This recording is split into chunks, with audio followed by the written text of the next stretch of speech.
Welcome to the Private Investors Podcast, the podcast where keen stock pickers Roland Head and Maynard Paton talk about managing their share portfolios. Roland writes about his dividend stocks at rolandhead.com, while I write about my small caps at maynardpaton.com. This time we cover Telecom Plus and the investment potential of reselling utilities. Let's get started. Roland, my recent article for SharePad covered Telecom Plus, which is a company with a very long dividend record with a forecast 4% yield for this year that could rise to 6% during the next few years. So is Telecom Plus on your dividend radar?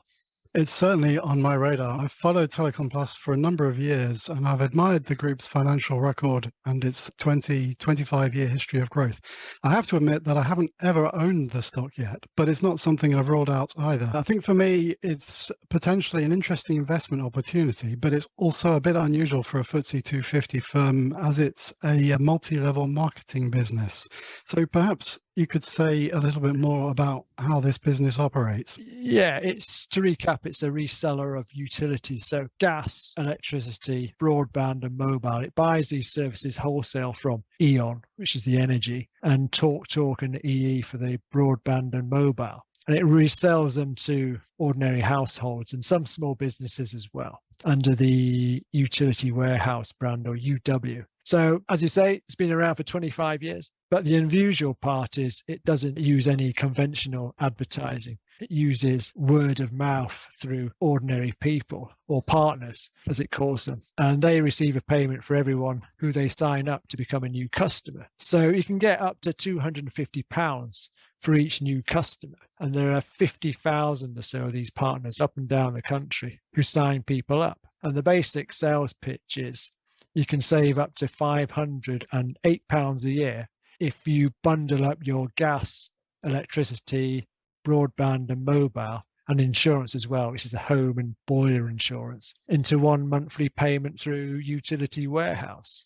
So this sales approach using ordinary people is not without its critics, and they question whether the partners can earn significant sums. Last year, the company paid out £30 million for its distribution costs, which cover all the commissions for the salespeople, which comes out to about £600 on average per partner, which is not a lot and not exactly the financial freedom that Utility Warehouse talks about on its website for its partners. So if you look around the internet, there's all sorts of claims that this sort of selling is a pyramid scheme, but it's not a pyramid scheme. I think we've got to make it clear that it's not a pyramid scheme, is it? No, multi-level marketing sometimes gets tarred with the same brush as pyramid schemes, and obviously sometimes one can become the other.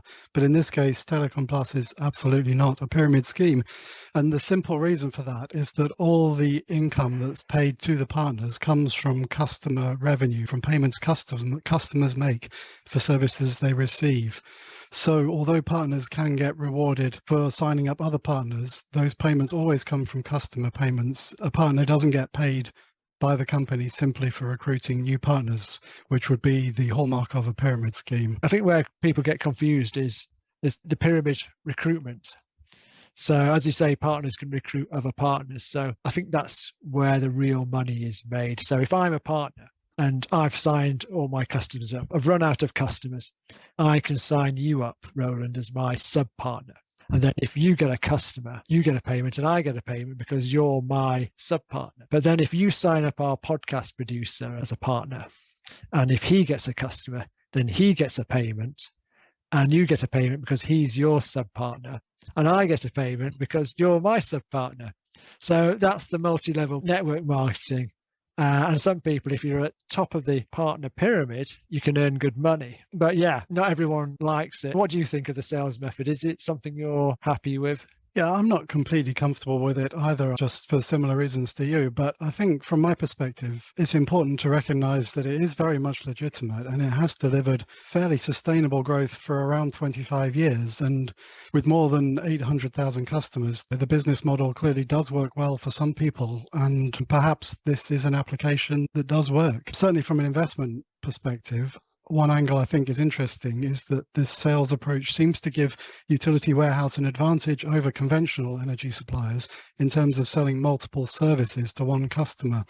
And this is certainly the company that claims this is one of their big selling points, Andrew Lindsay, who is Telecom Plus's co-chief executive, he says that this sales model is a formidable barrier to entry, those were his words, last year, for selling a multi-service proposition. And he thinks this face-to-face model, which is quite unusual these days, it works because it's about trust and because it allows partners to sell the whole package at the outset. And certainly this offer seems to work with utility warehouse customers. The average number of services they've taken by each customer has increased from 2.5 to 3.1 over the last 10 years. There is continual gradual progress. Yeah, I don't think you can argue with the share price, because the shares were floated in 2000 at £2, and they got up to £24 last year, and they're £18 now. So they've been up to a 12 bagger in 22 years. The market cap is now 1.5 billion. So it's a big old company now.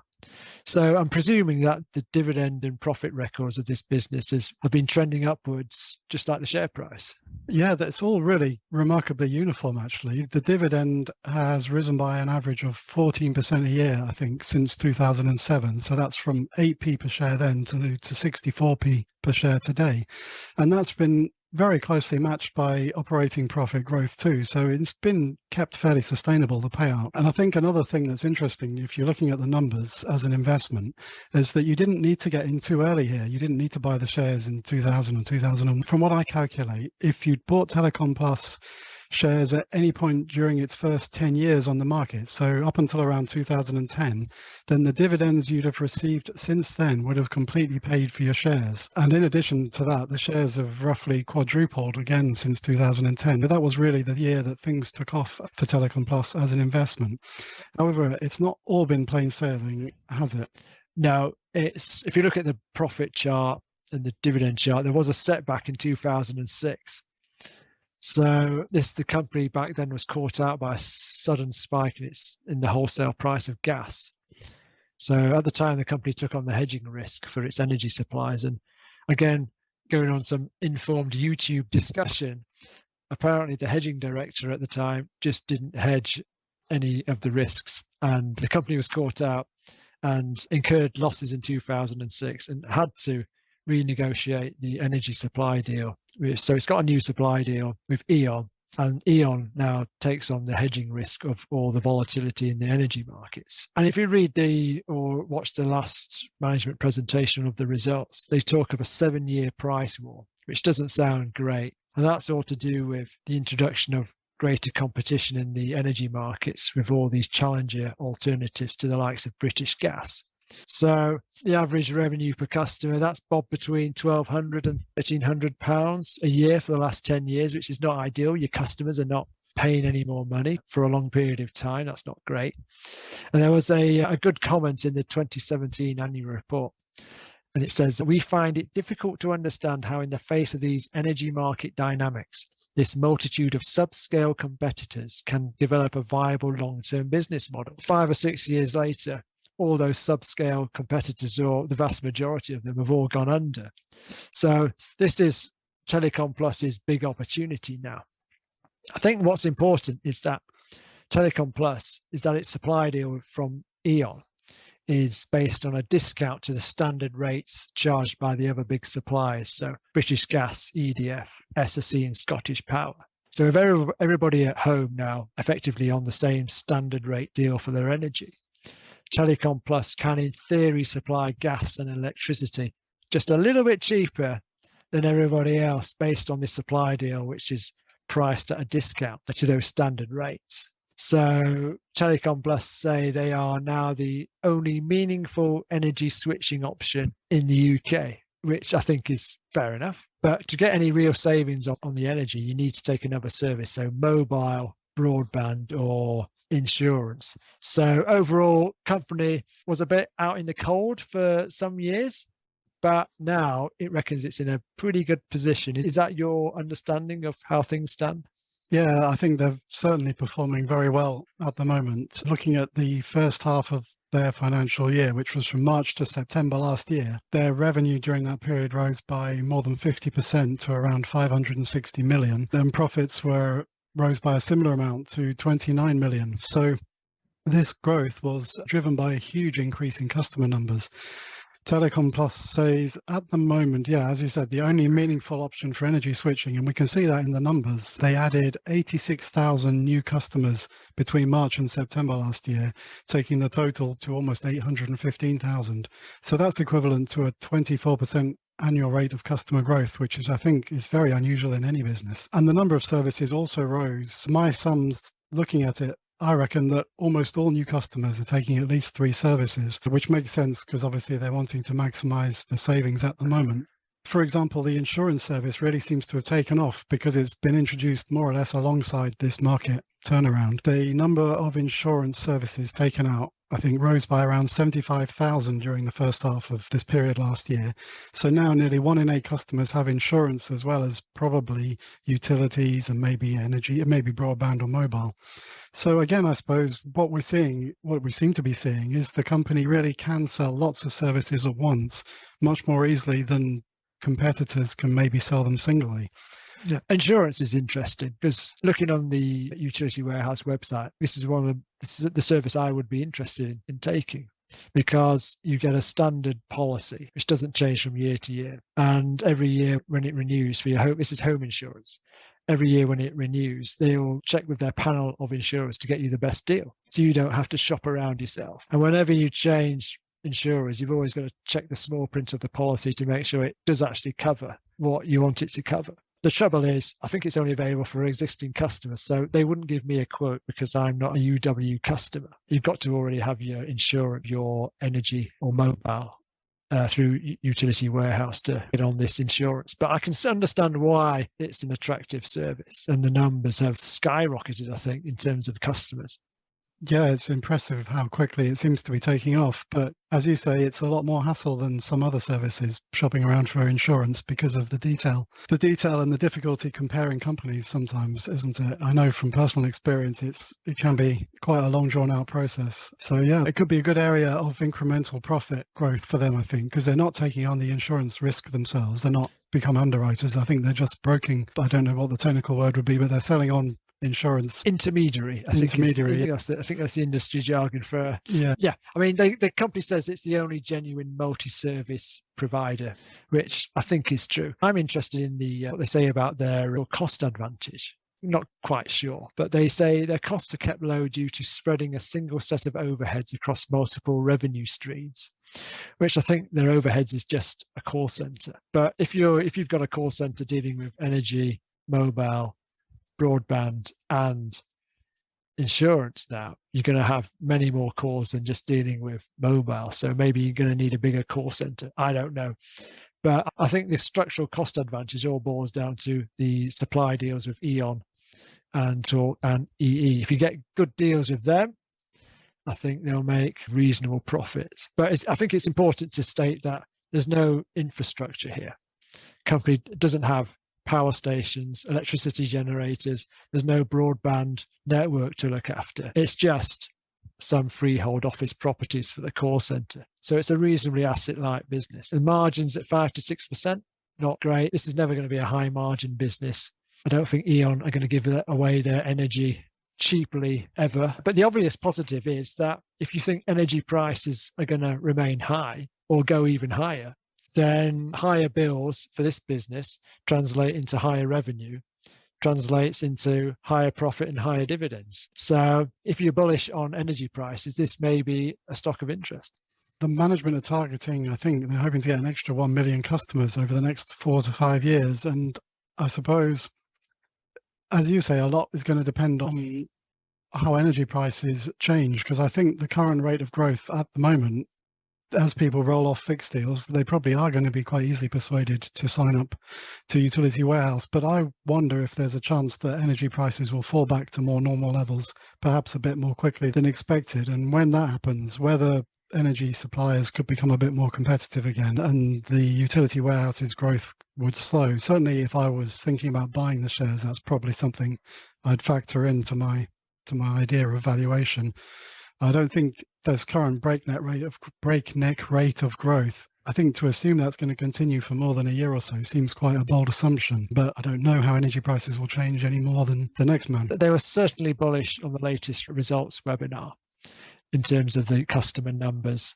And this is a great, huge opportunity now with all the competition have gone. It's unlikely that all those low-cost competitors are going to spring up in the next 6 months or so, I guess. Maybe there's been a sort of fundamental change in the industry. But in terms of energy prices, you do think maybe they could come down lower.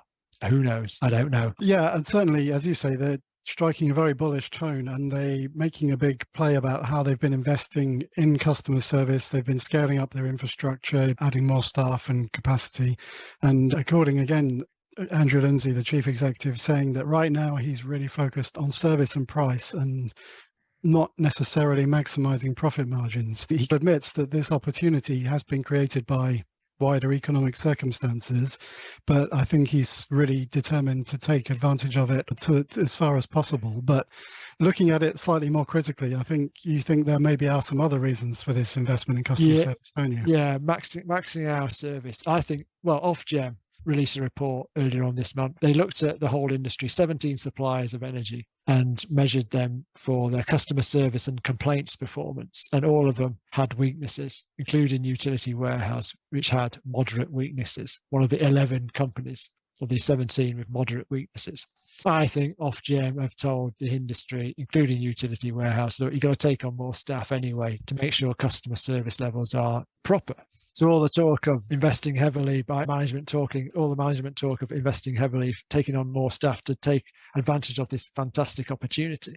I think Ofgem have told them to, look, you've got to take on more staff. If you look at the last 10 years, the revenue is up, has doubled in the last 10 years, fantastic, but the number of staff has more than tripled. So taking on more staff now is just, as I see it, an extension of the long-term trend that this business may have been understaffed years ago and now has to take on more staff. I think the regulators want better customer service. You've got high energy prices, lots of vulnerable people.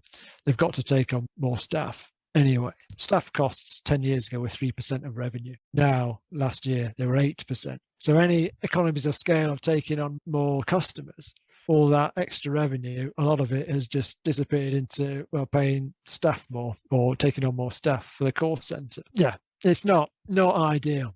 No, I think, as you say, the extra complexity of offering more and more services is surely got to translate into either more highly paid call centre staff or just more call centre staff, or maybe even both.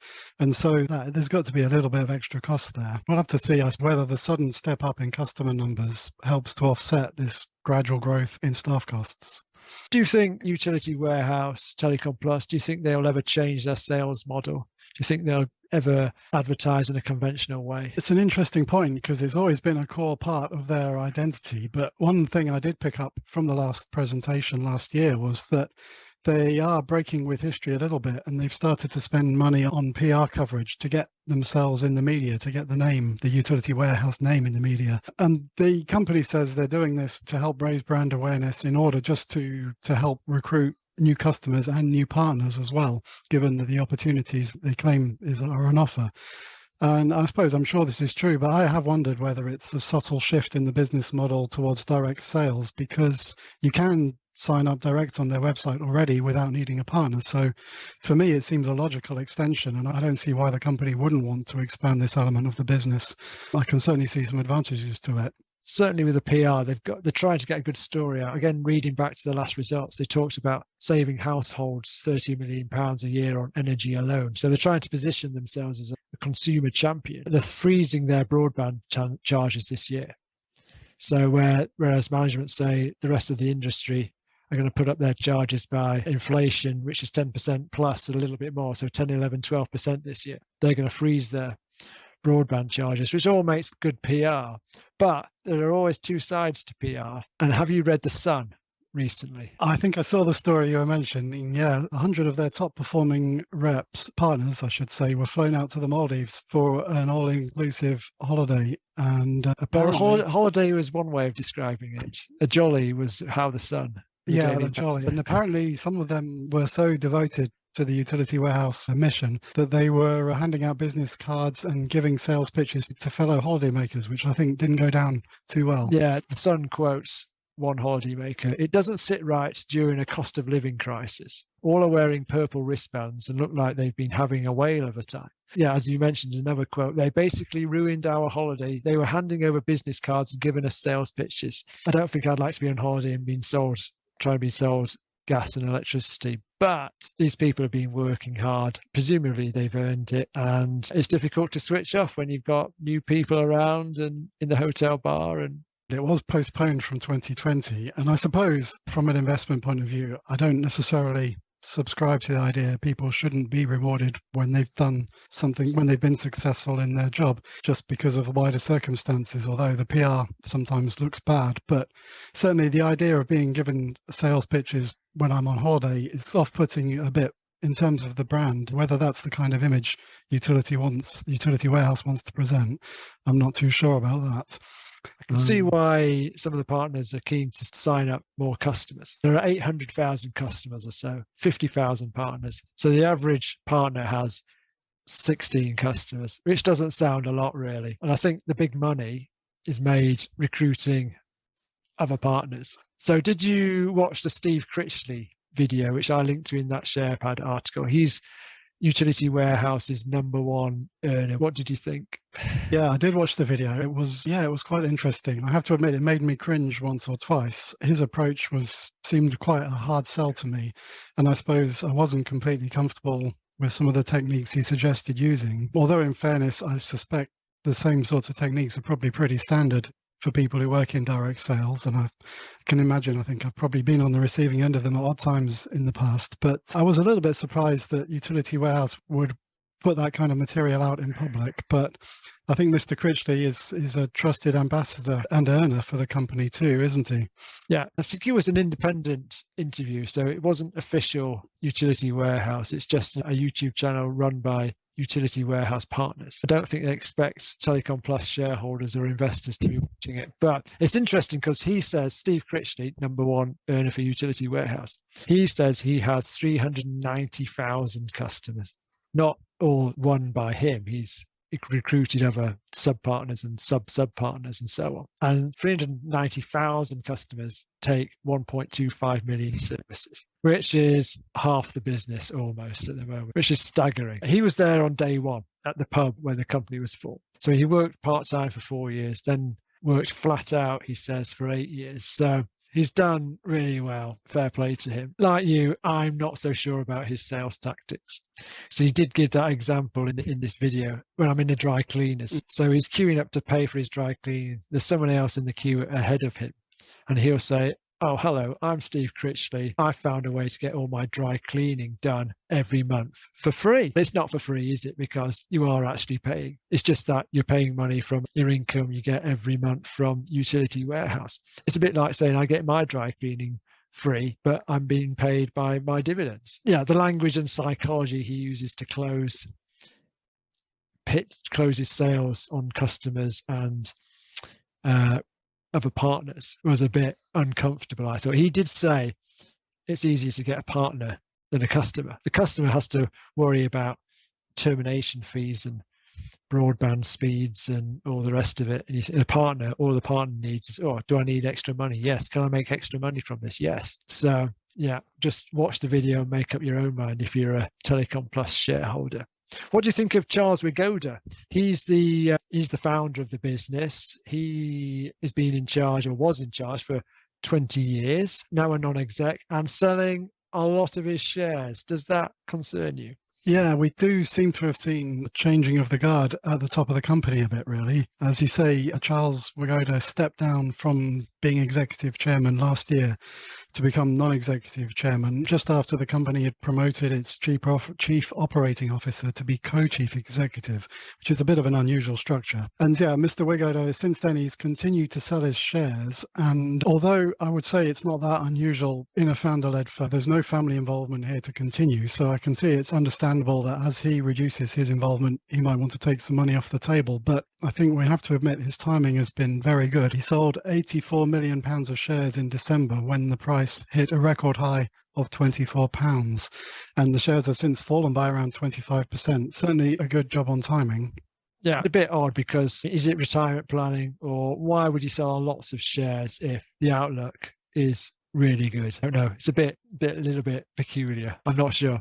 Yeah, I see your point. I suppose I think there's maybe an element of him hedging his bets, and he's, as you say, perhaps this current rate of growth and the current valuation we saw at the end of the last year, maybe not all that sustainable. And you do often see, I think, with founder-led firms as well, what I've seen sometimes is that when the founder has stepped back, it's been around the time that you start to see a gradual evolution in the business model, and whether that's also something we might see, like we were discussing, the idea of selling direct to customers, not through partners. I don't think there's anything particularly suspicious here. Maybe his timing's been very good, but then as someone who knows the business as well as him, he'll understand the dynamics of sales and growth and profit in a way that we probably don't understand so well. So perhaps it's not surprising that he judged it so well at the end of last year.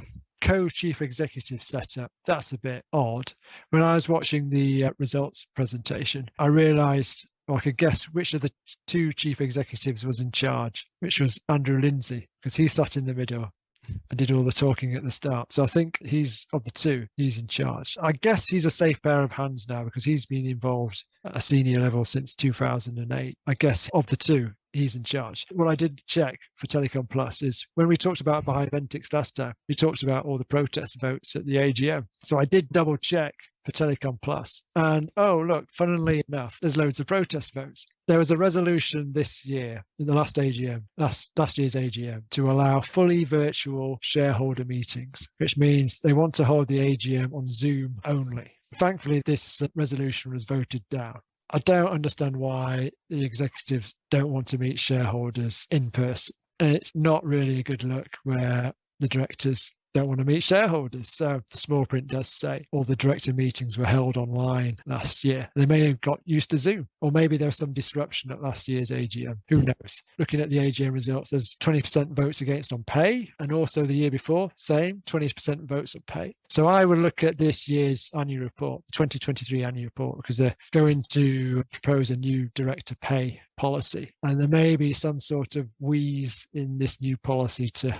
pay the directors handsomely, which shareholders may not find that attractive. So I would double check the small print in this year's annual report. Charles Wigoder, he had a 21% protest vote the other year. Here's the man who floated this company at £2, got up to £24, and shareholders still don't want him on the board. No, I don't understand that. It's just like with Peter Harrison at Bioventics. What are the shareholders objecting to? He's built it from nothing and done a really good job as far as I can see. Yeah, I just don't know how they're ticking these boxes. Who knows? But anyway, £18. The shares are £18. How do you see the valuation now? Yeah, earnings forecasts for the current year, they've been increased once in October and increased again in November after the half-year results. So there's been a quite strong trend in earnings recently, and the numbers at the moment suggest the shares are priced on about 18 times forecast earnings for this year, and that's expected to be put together with a dividend of 80p, giving a yield of just over 4%. So the yield is quite attractive. The price to earnings multiple seems quite high, but one thing about this business is because it doesn't have to invest in infrastructure like power stations or whatever, it's always been able to pay out a large proportion of earnings as dividends, and that's expected to continue. So next year, the yield is expected to go over 5%. I think that's one factor that maybe supports the idea of a slight premium valuation. And the other thing as well is that the dividend track record here is pretty durable. Since 2007, there haven't been any cuts, and more often than not, the payout has risen. So I think even if growth flattens out, the current payout, based on historical performance, the current payout is likely to remain safe. So I suppose I would say buying at the current level wouldn't be a completely terrible idea, although personally the shares are a little bit expensive for what I'd be looking for. How do you see the valuation? I think you mentioned earlier about the 1 million extra customers in the next 4 to 5 years, which could double the size. They've got 800,000 or so customers now. An extra million more than doubles the size of the business. If you look at the presentation slides, there were strong hints that they could do more than an extra 1 million customers. You look at the charts, what they said in that webinar. So if the dividend is 80 pence now, forecast to be 80 pence now. You think in 5 years' time, if they do double the size of the business, it could be £1.60. And at £18, that's quite interesting for an income investor. So yeah, I could see just on income alone, the attractions here. Yeah. Would you sign up as a UW customer?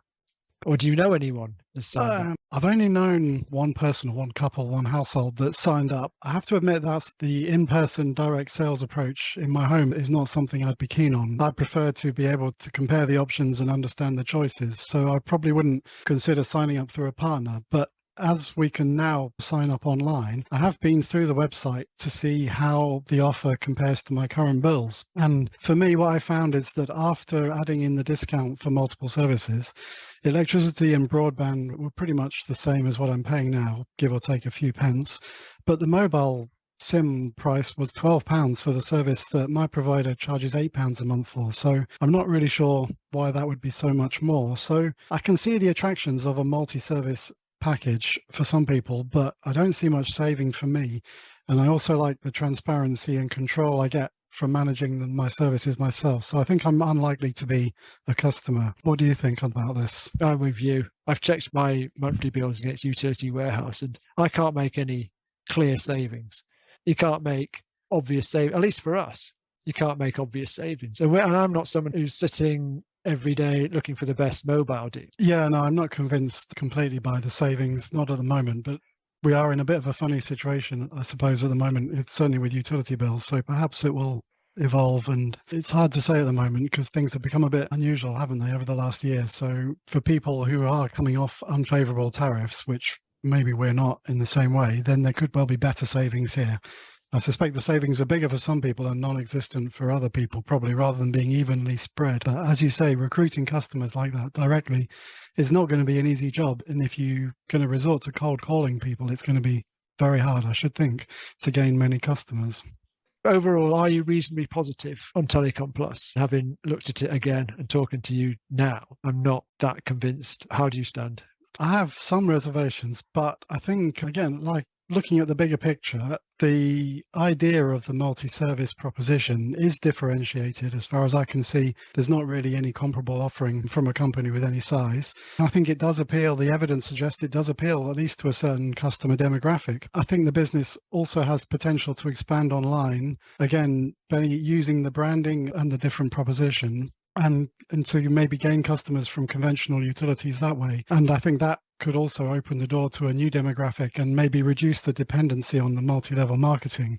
I do have some concerns about how far that can really scale the partner recruitment. I think they have about 50,000 partners, which is already seems quite a hefty workforce, or not a workforce so much as independent workforce, a contracted workforce. I'm not sure what the technical description would be, but yeah, there's 50,000 people already. The idea of, say, doubling that if you maintain the ratio of 16 customers to one partner, I do wonder if that could be expanded without any risk coming in, especially as they're selling so many regulated services in an informal, unrecorded setting to customers. Yeah, I have a reasonably positive view based on such a long and successful record, but I think the business does have some risks inherent in its business model. So I think you're more positive than me. If you're reasonably positive, at what point would you think these shares become really interesting then? They're £18 now. If they got down to £16 with an 80 pence dividend, that would be 5% income. That must be tempting a little bit for your dividend portfolio.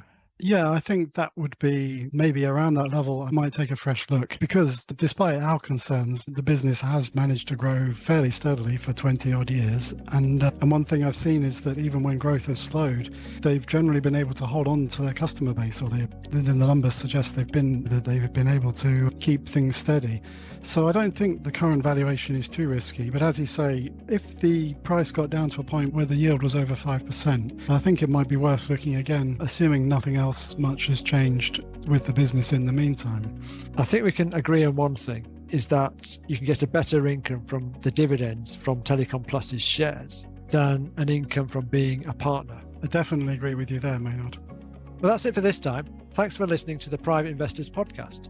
If you enjoyed the podcast, please let us know by liking, subscribing, or even leaving a review. Until next time, thank you and goodbye.